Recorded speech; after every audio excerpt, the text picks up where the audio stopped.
අයිබෝවන් සුබ දවසක්. Happy Place with සෙවන්දි YouTube channel එකත් එක්ක තමයි ඔයාලා එකතු වෙලා ඉන්නේ. මම සෙවන්දි පෙරේරා. ඉතින් දරුවෝ වෙනුවෙන් දෙමාපියෝ විදිහට අපි ඕනම කැපකිරීමක් කරනවනේ. අපි හැමදේම මහන්සි වෙන්නේ උපයන්නේ දරුවන්ගේ ජීවිතේ ලස්සන කරන්න. ඉතින් එහෙම ලස්සන කරන අපි දෙමාපියෝ විදිහට දරුවන්ගේ ජීවිතේ ලස්සන කරද්දී මෙන්න මේ දේවල් සමහරක් විට මග ඇරිලා තියෙන්න පුළුවන්.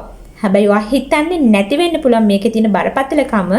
ඇත්තටම දෙමාපියෝ විදිහට දරුවොත් එක්ක සම්බන්ධතාවය පවත්වාගෙන යනකොට දරුවන් අතර සහ දෙමාපියන් අතර තියෙන මේ සම්බන්ධතාවයේ ශක්තිමත් බව අනුව දරුවාගේ වර්තමාන ළමා කාලය සහ ඔබ හිතන්නේත් නැති වෙන්න පුළුවන් දරුවාගේ අනාගත වැඩිහිටියා පවා තීරණය කරන්න හැකියාව තියෙනවා. එහෙම තමයි මනෝවිද්‍යාඥයෝ හොයාගෙන තියෙන්නේ දරුවන්ගේ අනාගතයට පවා මේ දෙමාපියන් වර්තමානයේ තුල දරුවාට ලබා දෙන අත්දැකීම් සහ දරුවාට සලකන විදිහ දරුවත් එක්ක තියෙන සම්බන්ධතාවය මෙන්න මේ වගේ දේවල් සෑහෙන දුරට බලපානවා. ඉතින් දරුවෙක් අපි දන්නවා ගොඩ නැගින පරිසරය විශේෂයෙන්ම යාගේ පවුල කියන දේ ගොඩාක් දරුවෙක්ට බලපෑමක් කරන්න පුළුවන්.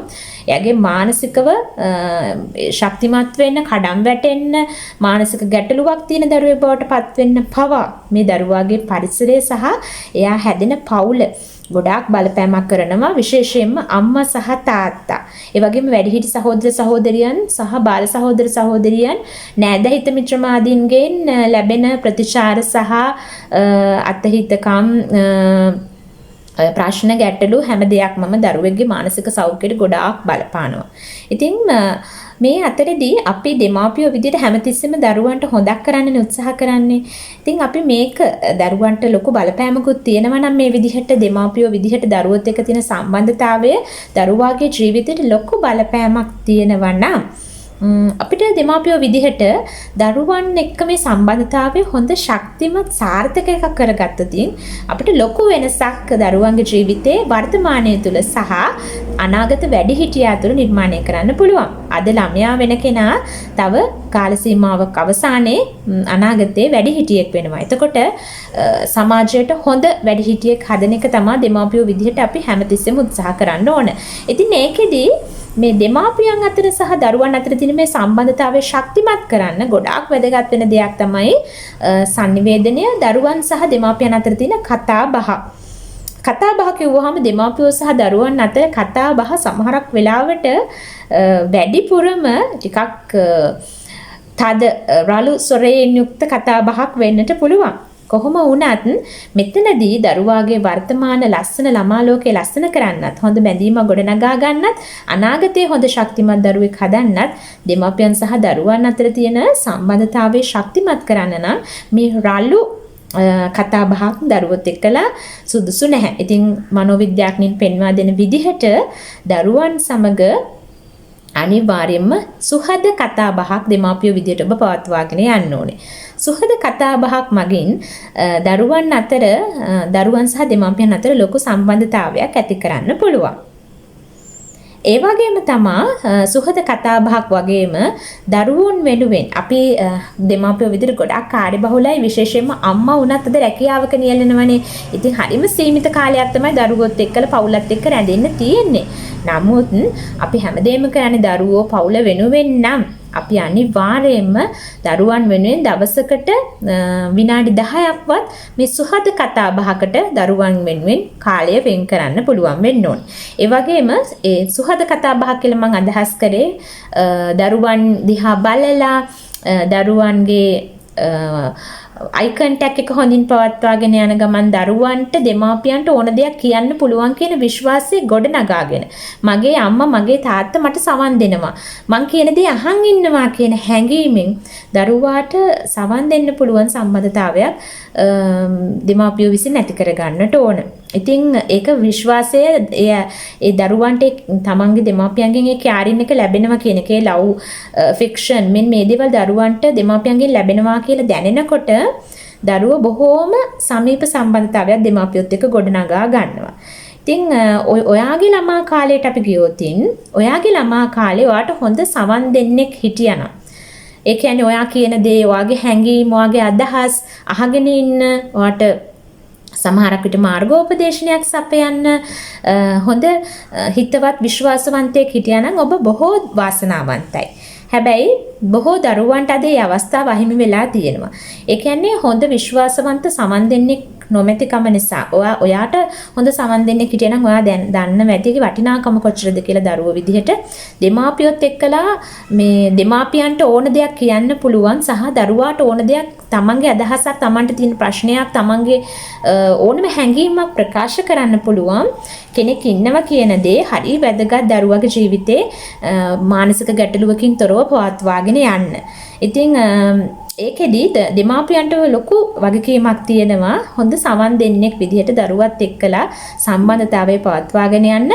ඔයා දෙමාපිය අම්මා හෝ තාත්තා කොහොම වුණත් ඔයා අනිවාර්යයෙන්ම මොන තරාතිරමක ඔයා සමාජය තුළ මොන වෘත්තියක නියලුණත් මොන හැකියාවක නියලුණත් ඔයාට හැකියාව තියෙන්න ඕන පවුල කියන දේ ඇතුළේදී අම්මා තාත්තා වෙන්න දරුවන්ගේ. ඉතින් එතකොට ආදරණීය බිරිඳගේ ආදරණීය ස්වාමි පුරුෂයා ආදරණීය ස්වාමි පුරුෂයාගේ ආදරණීය බිරිඳ අම්මා තාත්තා කියන දේ තමයි එතනදී ඔබේ තනතුර වෙන්නේ. ඔබ සමාජය තුළ මොන විදිහේ මූඩ් එකක මොන විදිහේ තත්වයක හිටියත්. ඉතින් ඒකෙදි ගොඩක් වෙලාවට දරුවන් වෙනුවෙන් ඔයාගේ ෆෝන් එක මේ වෙනකොට ඕෆ් කරලා තියෙන්න ඕන. ඔයා ලැප් එක, ඔයා ටීවී මේ දේවල් වලින් ඈත් වෙලා ඔයාගේ පවුලේ අය වෙනුවෙන් ඒ කියන්නේ අපි කියන්නේ බාහිර පාර්ශවයන්ගෙන් ඔයාගේ sannivedane බාහිර පාර්ශවයන්ගෙන් sannivedanayak ඇති නොවන පරිදි පවුල කියන කට්ටිය විතරක් එකතු වෙලා රෑ කෑම වේල ගන්න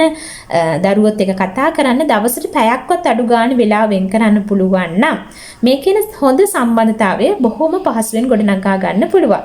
අපිට හරිම අඩු කාලයනේ.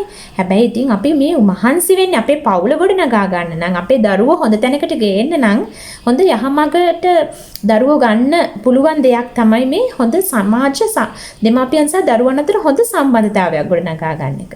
ඉතින් ඒකට දරුවන් සහ දෙමාපියන් අතර හොඳ කතා බහක් තියෙන්න ඕන. අර මං ඉස්සෙල්ලා කිව්වා වගේ මේක රළු කතා බහක් වෙන්නට බෑ. මේක හරි මෘදු කතා බහක් වෙන්න ඕනේ. එහෙම වුණාම තමයි දරුවන්ට ආදරණීයව විශ්වාසවන්තව තමන්ගේ අම්මත් එක්ක තාත්තත් එක්ක කතා කරන්න පුළුවන්. මේකෙදි සමහරක් වෙලාවට අම්මට වැඩි අවස්ථාවක් තියෙන වෙන පුළුවන්. මොකද දරුවොත් එක්ක වැඩි වෙලාවක් අම්මා රැඳෙන නිසා. නමුත් තාත්තට උනත් මේකට හැකියාව තියෙනවා බොහෝම පහසුවෙන්. සමහරක් වෙලාවට තාත්තලා හිතනවා යාලා සැර කරගෙනම ඉන්න ඕන කියලා. එහෙම එකක් නැහැ. දරුවොත් එක්කලා සුහද වුණාම ගොඩාක් දේවල් ආදරේ මගින් වෙනස් කරන්න පුළුවන්. දඬුවමක් අවශ්‍ය වෙන එකක් නැහැ. දඬුවම නම් අපි මනෝවිද්‍යාත්මකව පිළිගන්නෙත් නැහැ. දරුවන්ට දඬුවම් කරන එක. ඉතින් ඒක නිසා ආදරණීයව ගොඩාක් දේවල් විසඳ ගන්න සහ දරුවන්ට හොඳ මේ සවන් දෙන්නෙක් ගොඩනගන්න පුළුවන් දෙමාපියෝ විදිහට ඒ විදිහ අපි වෙලාවක් වෙන් කරගත්තොත් සුහද කතා බහක් ඇති කරගත්තොත් දරුවන්ගේ ඇස් දිහා බලලා දරුවන්ට විශ්වාසවන්තව ඕන දෙයක් කියන්න පුළුවන් දෙමාපියෙක් වුණොතින් ගොඩක් දරුවන්ගේ මානසික ගැටලු වලට පිළිතුරක් ලැබේවි. ගොඩක් දරුවෝ මානසික රෝගීන් වෙන එකක් නැහැ. මානසික ගැටලු සහිත දරුවෝ වෙන එකක් නැහැ. අද සමාජය අපි ගත්තොත් ගොඩාක් දරුවෝ හම්බ වෙනවා ගොඩක් එයාගේ අදහස් එයාගේ හැඟීම් කියන්න කෙනෙක් නැතිකම නිසා ඒ සඳහා සමවයස් කණ්ඩායම් යහළුවෙක් නැත්තම් විරුද්ධ පාර්ශව මේ සම්බන්ධතාවයක් ගොඩනගාගෙන ඒ නිසා මේ සමාජයේ ප්‍රශ්න ඇති කරගන්න දරුවෝ ඕන තරම් ඉන්නවා. වැරදි කෙනෙක්ගේ මඟ පෙන්වීම ගත්තොතින්. ඒ නිසා ඒ තැනට දෙමාපියෝ හොඳම තමන්ගේ දරුවගේ සමන් දෙන්න බවට දෙමාපියෝ පත්වෙන එක ඉතාම වැදගත් දරුවන්ගේ මානසික සෞඛ්‍ය ගැන හිතනකොට. ඒ වගේම තමා මේකෙදි ගොඩක් වෙලාවට සම්පූර්ණයෙන්ම ඔබ ඔබේ දරුවාත් එක්ක සම්බන්ධතාවය ඒ කියන්නේ ඒ පැය හරි කතා කරන විනාඩි 10 හරි 15 හරි 20 හරි අර අනිත් බාහිර දේවල් වලින් මිදිලා සම්පූර්ණ අවධානය දරුවන්ට දීලා පුළුවන් නම් යලව ළඟට අරගෙන කතා බහ කරලා පුංචි දරුවෙක් නම් තුරුල් කරගෙන කතා කරගෙන මේ කාලය ගත කරන්න පුළුවන් දෙමාපියෝ විදිහට. ඉතින් මේකට වෙලාව හොයාගන්න බැරි කමක් නැහැ. අපිට උවමනාවක් නැතිකම තමයි ගොඩක් වෙලාවට තියෙන. ඉතින් අපි ටීවී එකට හරි වෙන දුරකථන සංවාද අනවශ්‍ය දුරකථන සංවාද වලට අපි ගොඩක් වෙලාව නාස්ති කරනවා. අපි රූපවාහිනියේ වීඩියෝ වලට ෆෝන් ස්ක්‍රෝල් කරන්න ගොඩක් දේවල් වලට සමාජ මාධ්‍යයට වෙලාව නාස්ති කරන වෙලාවේ අපේ පවුල ශක්තිමත් කරන්න අපිට පුළුවන් පැයක් පැය භාගයක් දරුවෝ වෙනුවෙන් වෙන් කරන්න. මම හිතන්නේ ඒක ඉතා අත්‍යවශ්‍යයි හොඳ මානසික සෞඛ්‍යයකින් යුක්ත ළමයි ටිකක් හදන්න. ඒතර අනාගතය සාර්ථක ශක්තිමත් හොඳ වැඩිහිටියෙක් හදාගන්න එක වර්තමාන ළමයාටත් සහ අනාගත වැඩිහිටියටත් දැඩි ලෙස බලපානවා. ඉතින් ඒක නිසා දරුවන්ගේ මානසික සෞඛ්‍ය ගැන හිතන දෙමාපියෝ විදිහට ඔබට පුළුවන් හොඳ සවන් දෙන්නෙක් වෙන්න දවසට මේ විදිහේ වෙලාවක් වෙන් කරගන්න. ගොඩක් වෙලාවට දරුවෝ බයයි දෙමාපියන්ට දෙයක් කියන්න.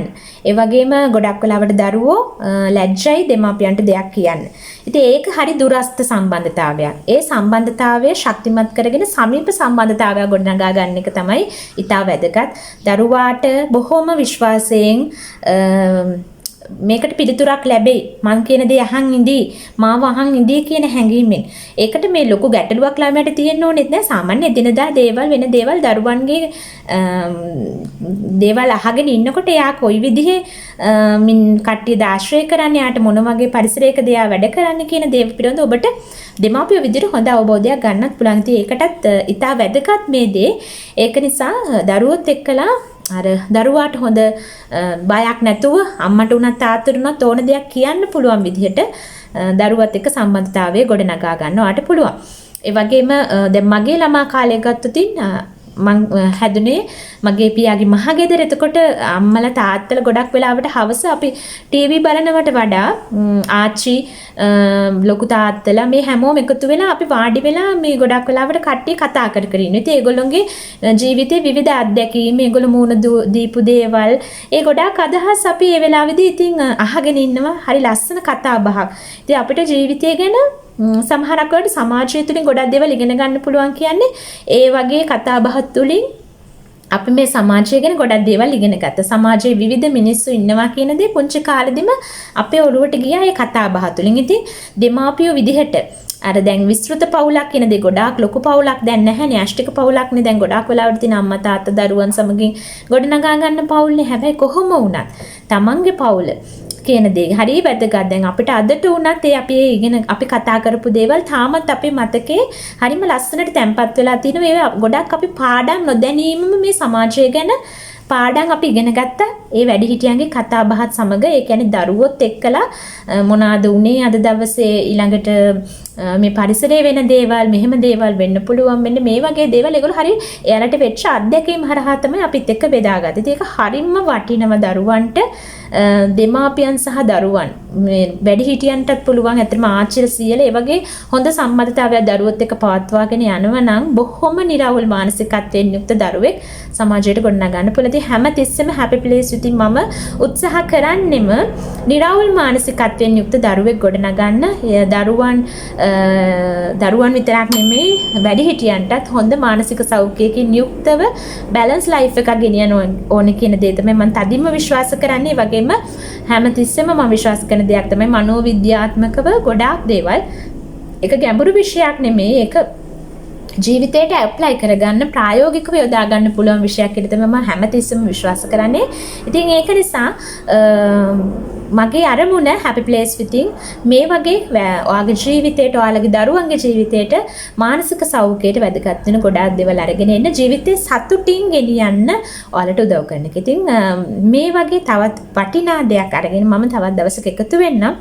ඒ වගේම ඔයාලට මතක් කරන්න ඕන මේ වෙනකොට හැපි ප්ලේස් with සෙව්වන් YouTube channel එකට අමතරව Happy Place Academy channel එකත් මම start කරලා තියෙනවා. ඉතින් ඔබට Happy Place Academy channel එක බැලුවොත් ළමා මනෝවිද්‍යාව, මනෝවිද්‍යාත්මක උපදේශනය පිළිබඳව, මානසික සෞඛ්‍ය mental health care ගැන, ඒ වගේ දේවල් ගැන සහ මානසික රෝග, මානසික ගැටලු ගැන ඉගෙන ගන්න බලාපොරොත්තු වෙමින් ඉන්නවා නම්, ඒ ගැන ස්ටඩි කරන කෙනෙක් නම්, ඒ සම්බන්ධ ෆීල්ඩ් එකක වැඩ කරන කෙනෙක් නම් ඔබට පුළුවන් අපිත් එක්ක එකතු වෙලා ඉන්න Happy Place with සෙව්වන් විතරක් නෙමෙයි Happy Place Academy channel එක හරහා මගේ lectures වල, මගේ දේශනවල, මගේ sessions වල මම උගන්වන දේවල් සහ ඉගැන්වීමට අදාළව ඒවත් තියරි පැත්ත මම කතා කරනවා. ඉතින් ඔයාට පුළුවන් ඒ channel එකත් subscribe කරලා තියාගන්න.